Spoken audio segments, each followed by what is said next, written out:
শহরে পুলিশকে ফাঁকি দিয়ে আর পার পাওয়া যাবে না। এখন আর রাস্তায় নেই কোনো আপোষের সুযোগ, কারণ এই ক্যামেরা চিনে না কোনো ভিআইপি, মানে না কোনো ক্ষমতার প্রভাব। নিয়ম ভাঙলেই হয়ে যাবে অটো মামলা। রাজধানীর অভিজাত এলাকা গুলশান অথবা বিজয় সরণি, রাস্তায় খুব একটা চাপ নেই, তবুও লাল সবুজ সিগন্যাল মেনে চলছেন চালকরা। জেব্রা ক্রসিং এর উপরেও দাঁড়িয়ে নেই যানবাহন। ট্রাফিক পুলিশের হাতের ইশারায় চলা কিংবা বন্ধ নির্ভর করছে না। অন্যদিকে বাংলা মোটর, কারণ বাজার ও খামারবাড়ির চিত্রটা একেবারে ভিন্ন। সিগন্যালে জ্বলছে লাল সবুজ বাতি, তবুও ট্রাফিক পুলিশের ঘাম ছুটছে সিগন্যাল নিয়ন্ত্রণে। তাই তো এবার শুরু হয়েছে ট্রাফিক বিভাগের অটোমেটিক মামলা ব্যবস্থা। এআই প্রযুক্তির মাধ্যমে শনাক্ত করা যাবে অন্তত 5 ধরনের ট্রাফিক অপরাধ, যার স্বয়ংক্রিয়ভাবে মামলার নোটিশ পৌঁছে যাবে যানবাহনের মালিকের কাছে। নতুন এই প্রযুক্তিকে স্বাগত জানিয়েছেন সাধারণ চালকরাও। আমি মনে করি কেউ যদি ওভারটেক না করে যায় সিগন্যালগুলো, তাহলে এটা ভালো হবে সবার জন্য। আমি একজন ড্রাইভার, যেহেতু যখন লাইসেন্স নিছি তখন তো আমাকে দেখা শুই না বুঝায় ট্রেনিং দিয়ে তারপর লাইসেন্স দিছে, কোন জায়গায় থামতে হবে, কোন জায়গায় সব দেখে যাইতে হবে। এখন যদি একজন ওভারটেক করে জায়গা দেখলো যে সার্জেন্ট দেখলো না, সে গেল গা, এটা তো ঠিক না। তো তার জন্য মামলা প্রযোজ্য, এটাই ঠিক আছে। তাদের কোনো একটা ভয়ের কারণ হবে, এটা বেশিরভাগ ভয়ের কারণ হবে যারা বুঝে না, হঠাৎ আসে ঢাকার শহরে আইসা সিগন্যাল ভায়োলেট করা জায়গা বুঝে না, তাদের জন্য সবচেয়ে বেশি সমস্যাটা হবে যারা নতুন আছে।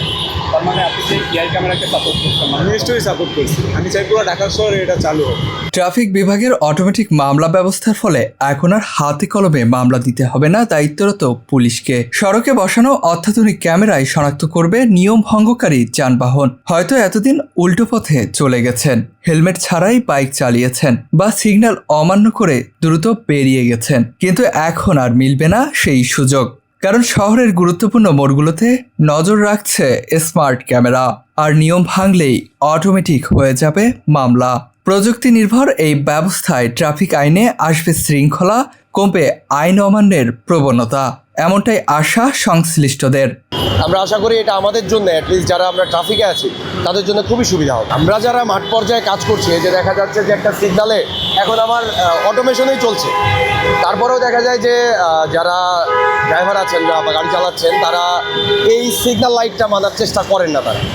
সো যখন বিষয়টা অটোমেশনে যাবে, যখন দেখা যাবে যে অটো মামলা হবে, তখন মানুষ না চাইলেও তারা বাধ্য হবে, তারা মানতে বাধ্য হবে। কারণ একটা মানুষ যখন একবার মামলা খাবে, সে পরবার সচেতন হবে, সে মানে আর এই কাজটা করবে না পরবর্তী। এআই ক্যামেরা যেহেতু অটোমেশন, কার মামলা হচ্ছে, কিভাবে হচ্ছে, সে সেটা নিজেও জানবে না, আমি নিজেও জানবো না। দ্যাটস ওয়াই এখানে পরিচয় বা অন্য কিছু দিয়ে আমি ছাড় পেয়ে যাব, এইটা আর সম্ভব হবে না। আমাদের মূলত বিআরটিএস সার্ভার থেকে এই মামলাগুলো হবে। দ্যাটস ওয়াই তাকে স্বাভাবিকভাবে প্রথমত হয়তো ফোন SMS, দ্বিতীয়ত আমরা আমাদের অফিসগুলো থেকে নোটিশ করি। এর আগে আপনারা হয়তো দেখেছেন যে ভিডিও মামলাগুলো। আমরা আশা করি, আমাদের দিক থেকে আমরা আশা করছি যে অবশ্যই এটা শৃঙ্খলা ফিরাবে আমাদের এই ছোট একটা শহর, এতগুলো মানুষজন।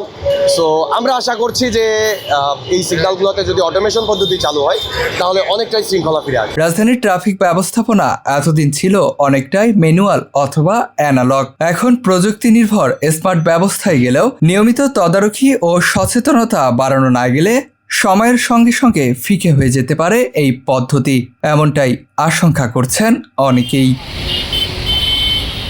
ওয়াসিমুল বারিসিয়াম, নিউজ ফ্ল্যাশ 71, ঢাকা।